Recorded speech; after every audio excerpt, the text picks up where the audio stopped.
The room buzzed with the low hum of conversation, alien voices layered with clicks, growls, and the occasional hiss.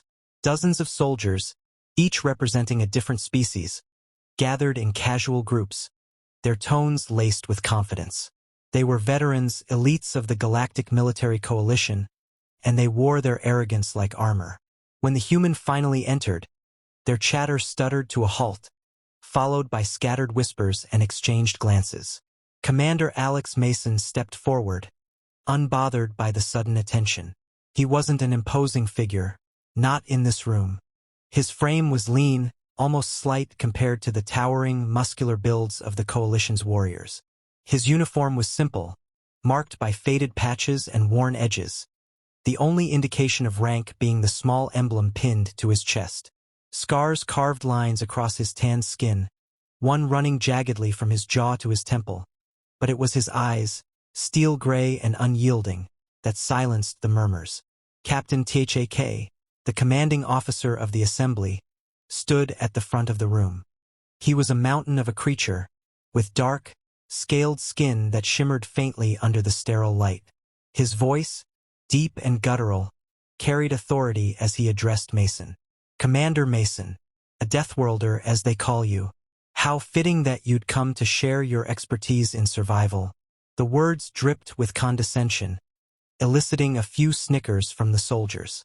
Mason's expression didn't shift. He nodded once, his gaze sweeping the room, briefly meeting the eyes of several soldiers who quickly looked away. "Survival's a funny word," Mason said, his voice calm but cutting. "It's easy to talk about when you've got technology and resources doing the heavy lifting." The room tensed slightly, but no one interrupted. Mason leaned against the chair set at the room's center, his posture relaxed but commanding. "I hear a lot about how fragile humans are, how our biology is a liability. That's fine, everyone loves an easy target. But let me ask you something. Have any of you ever had to fight your own planet to survive before you could even think about fighting someone else?" A silence settled over the room. The Coalition soldiers, trained for combat in carefully chosen environments, exchanged uncertain glances. Mason continued, his tone measured but relentless. "Earth isn't just home. It's the battleground that shaped us, constantly testing, pushing, trying to kill us in every way it knows how. Earthquakes tearing cities apart, storms that drown the unprepared, predators that stalk the shadows, and humans, fragile, under-equipped, learn to thrive in it. We didn't just survive the chaos. We adapted to it. An insectoid soldier, its carapace gleaming black, clicked its mandibles in what sounded like disbelief. "Adaptation isn't exclusive to your kind." "No, it's not," Mason replied, his tone steady. "But it's the way we adapt that sets us apart. We don't just evolve over generations. We do it in days, hours. When the world throws something new at us, we don't wait for biology to catch up. We think. We innovate. We overcome." The murmurs began again, quieter this time. Captain THAK's eyes narrowed, but he didn't interrupt. Mason leaned forward slightly, his voice lowering but carrying weight. "You see scars," Mason said, gesturing to his face. "You think they're signs of weakness, of failure. They're not. They're proof. Proof that I've faced death more times than I can count and walked away. Not because I'm stronger or faster than you, but because humans are stubborn. We don't stop. And when you think we're done, that's when we're at our most dangerous." For a moment, no one spoke. The soldiers, once so dismissive, now watched Mason with a mix of skepticism and intrigue. He stood, taking a slow step toward the gathered group, his voice steady and unwavering. "You laugh at Earth, at humans, because we're small, because we bleed easy. That's fine. But never forget this. We come from a world that tried to break us before we even left the cradle. And we're still here.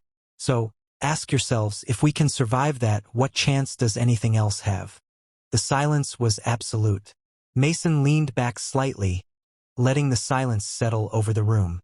The alien soldiers shifted in their seats, some clearly skeptical, others visibly intrigued. His voice cut through the tension, calm but with an edge of steel. "You want to understand what it means to come from a death world? Fine. Let me tell you about one of my first survival missions back on Earth. Long before we ever dreamed of leaving our atmosphere." He paused, letting the weight of his words draw them in before continuing. It was supposed to be a simple rescue operation. A massive hurricane had torn through the Gulf Coast, leaving entire cities underwater. Roads were gone, buildings collapsed, and the air was thick with the stench of salt, sewage, and decay. I was part of a small team sent to evacuate a stranded community. Supplies were low, and time was running out before the floodwaters overtook what little ground they had left. Mason's gaze swept the room, locking eyes with a soldier whose elongated form glistened with bioluminescent patterns. "You've been in storms before, right? Ones where the wind rips trees from the ground and hurls them like spears? Where the rain stings like needles, and the water rises faster than you can move?" The soldier twitched its mandibles but didn't respond. Mason didn't wait for an answer. "We arrived at night. The rain was relentless, the kind that drowns out everything, even your own thoughts. The water had already swallowed half the town. We had no maps, no stable footing, and no visibility. Just a handful of boats and a group of people counting on us to pull them out." He folded his arms, his voice steady but laced with an undertone of tension. "We found them huddled in the remnants of a community center, the water lapping at the edges of the building. But it wasn't just the storm we had to worry about. The flooding had driven predators into the area. Alligators, snakes, and worse. Nature doesn't care about who's right or wrong. It just wants to survive, same as us. One of the larger aliens, its 4 arms crossed over a barrel-like chest, rumbled, primitive creatures. Hardly a threat to trained soldiers. Mason raised an eyebrow, his lips curling into the faintest hint of a smile. "Tell that to the guy who got pulled under while securing the boats. One moment he was there, the next gone. We didn't even hear a splash over the rain. We found him later, what was left of him." The room grew quieter. The bravado that had filled the air earlier seemed to drain away, replaced by a growing unease. "But we didn't stop," Mason continued. "We couldn't. So we adapted. Used what little we had to outmaneuver the storm and the predators. Turned tables into shields, ropes into lifelines. Even made makeshift barricades to keep the gators from getting too close. It wasn't pretty, and it wasn't perfect. But we got those people out, every last one of them. And then we made it out ourselves, battered but alive." He let the words sink in before adding, "You think survival is about strength? It's not.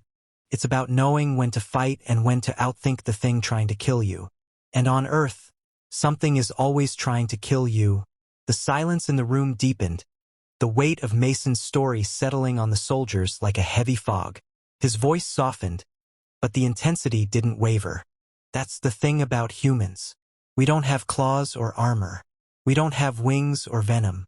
What we do have is a mind that refuses to give up.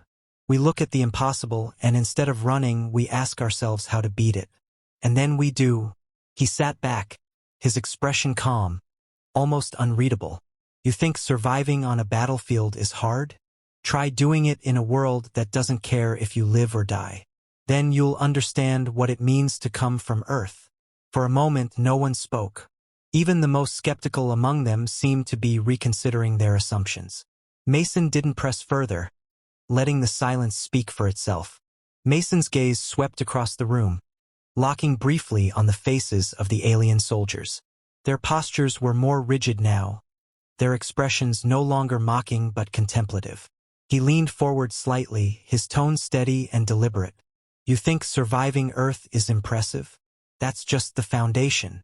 The real test comes when you take that grit, that stubborn refusal to give up, and pit it against an enemy that's smarter, faster, and better equipped."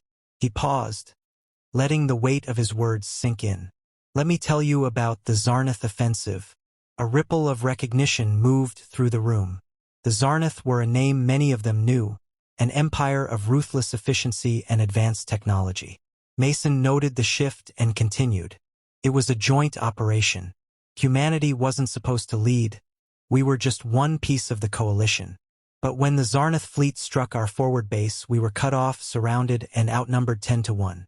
Reinforcements weren't coming for weeks, and surrender wasn't an option. They didn't take prisoners, they just erased you. A soldier with translucent, jelly-like skin raised a tentacle, its voice smooth and disbelieving. How could you hold against a force like that? Your kind's technology is primitive compared to ours. Mason gave a small, humorless chuckle. That's exactly what they thought. They came in hard, expecting us to fold under pressure. What they didn't count on was how humans fight when there's nothing left to lose. His voice dropped slightly, pulling them in closer. We knew we couldn't match their firepower, so we didn't try. Instead, we turned the terrain into a weapon. We knew every inch of that base, the choke points, the blind spots, the weak points in their landing zones. We rigged traps, sabotaged their supplies, and turned their own technology against them. They couldn't take a step without losing soldiers or equipment. The room grew quieter as Mason's words painted the scene. We used their arrogance against them. They thought we were cornered, desperate. But desperation isn't weakness. It's focus. When everything's on the line, humans find clarity. We didn't need to win outright, we just needed to outlast them. Every skirmish, every hit-and-run attack drained their resources and morale. They had all the tech in the galaxy, but it didn't mean a damn thing when they couldn't predict what we'd do next. A reptilian soldier with sharp, angular features narrowed its eyes. Surely you lost many in the process. Mason nodded, his expression solemn. We did. More than I care to remember. But that's the thing about humans, we grieve, but we don't stop. Every loss made us fight harder. And when the Zarnath finally realized they couldn't break us, they tried to retreat. That's when we hit them the hardest. We turned their retreat into a rout. He leaned back slightly, his voice carrying a quiet intensity. When the reinforcements finally arrived, they found us battered, bloodied, but still standing. The Zarnath? They left behind a graveyard of their own making. Their fleet had been broken, not by superior firepower, but by sheer determination and the will to survive. The room was silent now, the alien soldiers hanging on his every word. Mason met their gazes, one by one, his tone softening but losing none of its weight. That's what you don't understand about humans. We don't fight because we're strong or because we have the best weapons.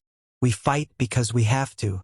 And when you force us into a corner, when you take everything from us, that's when we're at our most dangerous.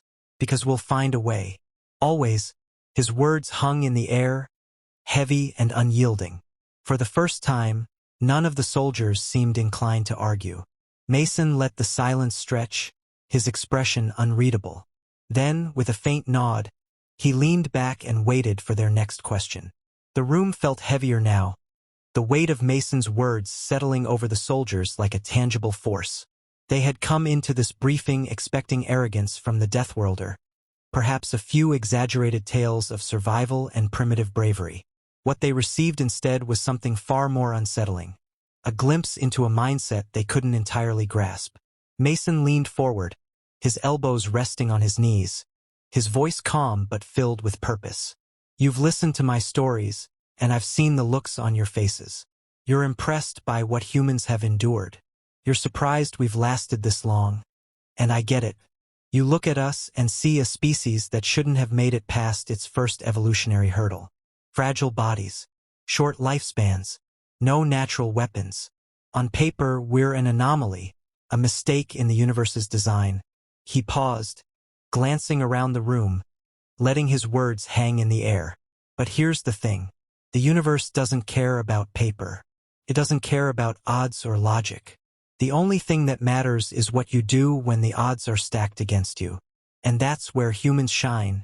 One of the soldiers, a hulking creature with 4 eyes and serrated mandibles, finally broke the silence. Is it just stubbornness, then? You survive because you refuse to fall? Mason tilted his head slightly, considering the question. Stubbornness is part of it, sure. But it's more than that. Humans don't just survive. We adapt, we endure, and most importantly, we innovate. It's not just about refusing to fall. It's about finding ways to rise, no matter what. He leaned back, his gaze distant for a moment, as if recalling something far away. Let me tell you a story about the aftermath of the Zarnath offensive. You already know we won, but what you don't know is what came after. Victory wasn't the end. It was the beginning of something harder. We had to rebuild not just our defenses but ourselves. Our people were broken, families torn apart, cities reduced to rubble. We had nothing. His voice softened, but the intensity remained. In those moments, it wasn't our strength that pulled us through. It wasn't our technology or our tactics. It was our ability to create meaning in the chaos. Art, music, storytelling, they became our lifelines. Soldiers who had seen the worst of war found solace in painting, in crafting songs, in writing letters to loved ones who might never read them. We built not just structures, but hope. The room was silent again, but it was a different kind of silence now. It wasn't disbelief or skepticism. It was contemplation. Mason continued, his tone unwavering. You ask what makes humans dangerous. It's not just our resilience, though that's part of it. It's our ability to take the worst the universe throws at us and turn it into something more. We don't just survive. We thrive. We learn. We create. And when you fight us, you're not just fighting individuals. You're fighting every story, every lesson, every sacrifice that's come before. You're fighting the weight of everything we've built and everything we're striving to become. His gaze swept the room again, meeting the eyes of the soldiers one by one. Strength fades, weapons fail, but the will to grow, to build something greater, that's what keeps us standing. That's why, no matter how many times you knock us down, we get back up. Not because we're unbreakable, but because we refuse to stay broken. Captain HFY, who had remained silent throughout the briefing, finally spoke, his deep, gravelly voice cutting through the air. And what do you think humanity's greatest weapon is, Commander? Mason's lips curved into the faintest smile. It's not a weapon, Captain. It's an idea. The idea that we can always be better. That no matter how dark it gets, there's always light to be found, or made. That's what keeps us going. That's what makes us dangerous. Not our strength, but our belief in the impossible. He stood then, his movements slow but deliberate, and glanced around the room one last time. You don't have to understand it. But if you ever face us on the battlefield, remember this. We're not fighting for ourselves. We're fighting for everything we've ever loved, everything we've ever dreamed of, and everything we've yet to create. And that's a fight we don't lose. The room was silent as Mason walked toward the exit, the weight of his words lingering behind him. Just before he left, he paused at the doorway and glanced back, his voice calm but resolute. Survival isn't about strength. It's about finding purpose in the fight. And humanity? We've mastered that art. With that, he was gone, leaving the alien soldiers to sit in stunned silence, their preconceived notions of humanity forever shattered.